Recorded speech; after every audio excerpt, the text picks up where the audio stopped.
The one who shall grip Sinclair is Limbus Company's first identity that uses negative coin skills.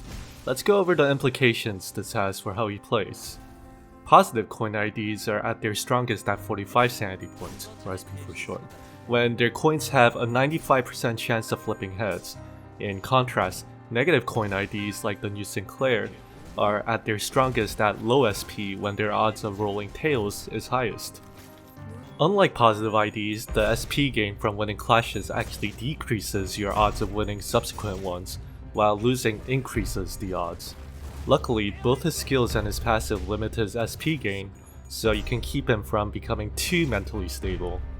However, hitting negative 45 SP will trigger ego corrosion, causing him to possibly attack his teammates and then resetting him to 0 SP, losing him all that sweet negative sanity you worked so hard to accrue. So, using Sinclair becomes an intricate balancing act of keeping him at low enough SP to get the most out of his skills, while not getting him so low that he corrodes and resets to 0, after staggering your entire team. The amount of nuance that goes into team building and gameplay around this allows for a lot of skill expression, which is always very cool to see.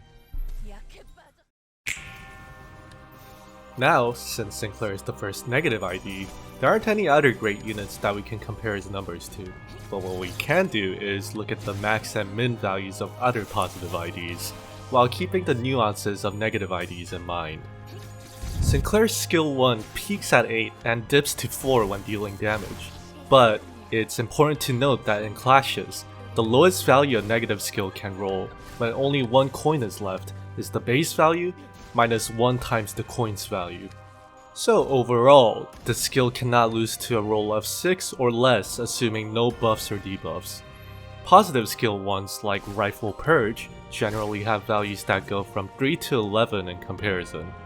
However, the powerful part of the skill lies in its effects, where it gives negative SP, Fanatic on tails, and even some burn. The Fanatic effect in particular is very powerful to have on a skill 1. Sinclair's skill 2 rolls from 16 to 0 on damage. In the same way outlined earlier, the skill overall cannot lose to skills that roll to 12 or less, since that's the lowest you can roll when the skill has 1 coin left. This is when we really start to see the power of negative skills, as a skill 2 functionally having a base power of 12 is unheard of for positive skills.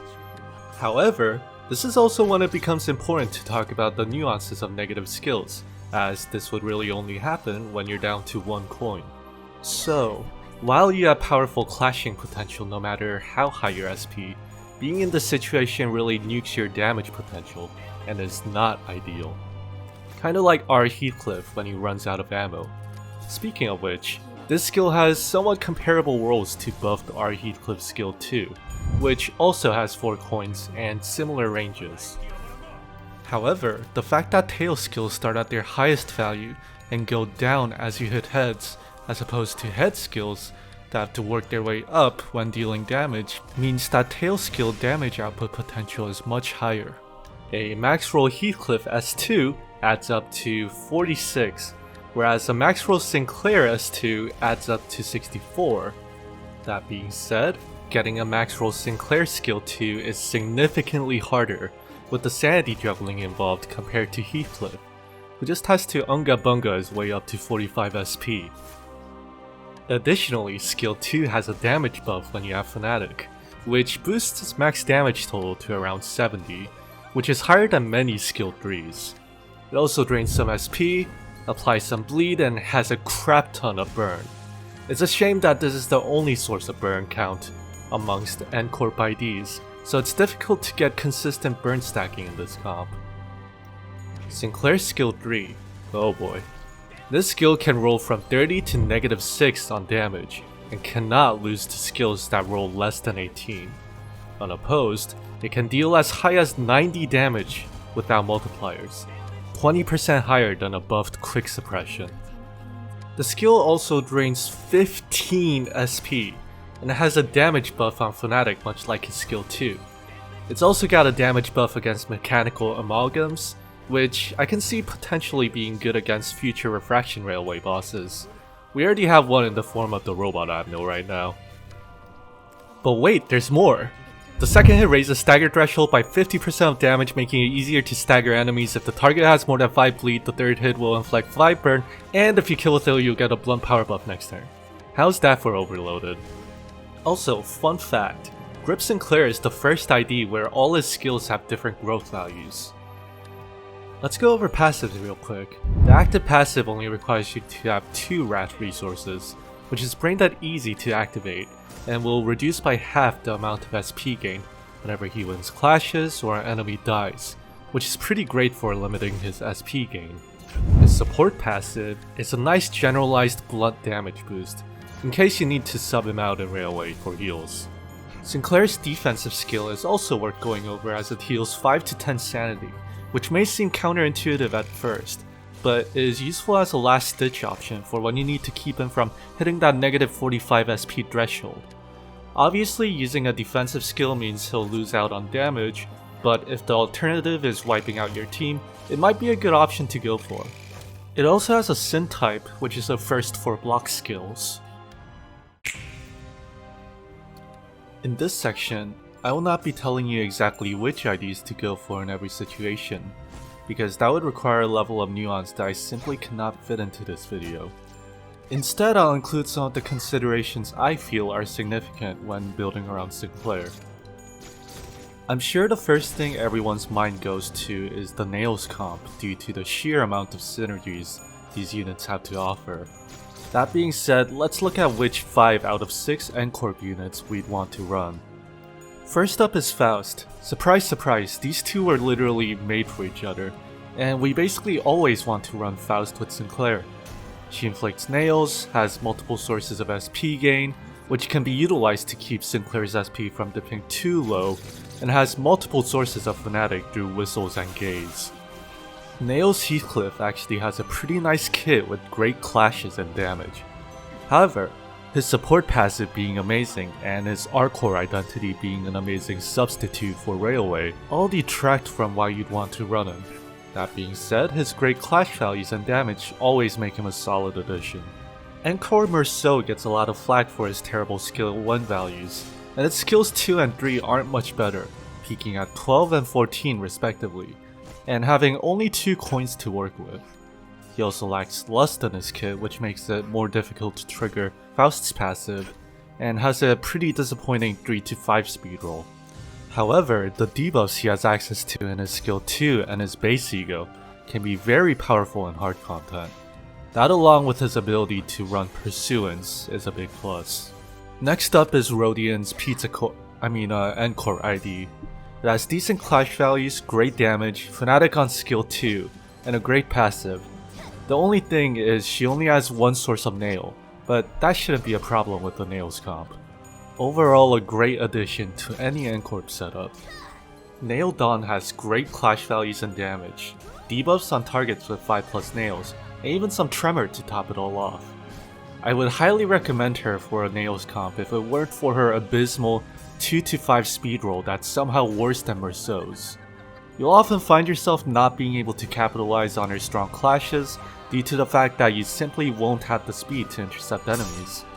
However, she is the only unit in the N-Corp roster with Gluttony, which means you will need to run her if you want to use Faust's base ego or Sinclair's lifetime stew, unless you find another source either through ego gifts or by farming them with backup units in Railway.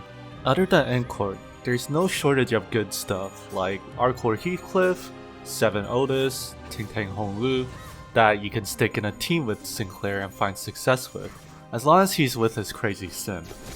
For example, running R-Core Heathcliff, Kurokumo Roshu, Ting Tang Honglu, along with Sinclair and Faust is a powerhouse mix of clashing power and bleed synergies, while generating enough resources for egos we'll need like Hexnail, Body Sack, etc.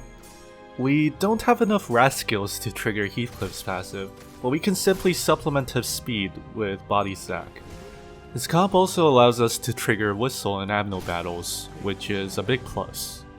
Other than that, I can also see him finding success in hybrid burn comps once more keystone units for burn are released, running them with Grip Faust and Sinclair to make use of all his burn while having access to the Fnatic and Nail synergy. We can abuse the fact that usage of non-base egos drains 20 SP, and overclocking them drains 30 to manage Sinclair's sanity. Generally, we want to save our resources for the following egos. Lifetime Stew. It's a real wildcard option as it targets the lowest HP targets, whether it's corroded or not. But on the other hand, it's a good source of buffing/healing when not corroded. And you can also use the fact that it always targets lowest HP units, even in corrosion, to your advantage. Its passive almost seems like it was made for this ID, inflicting 1 burn every tail roll.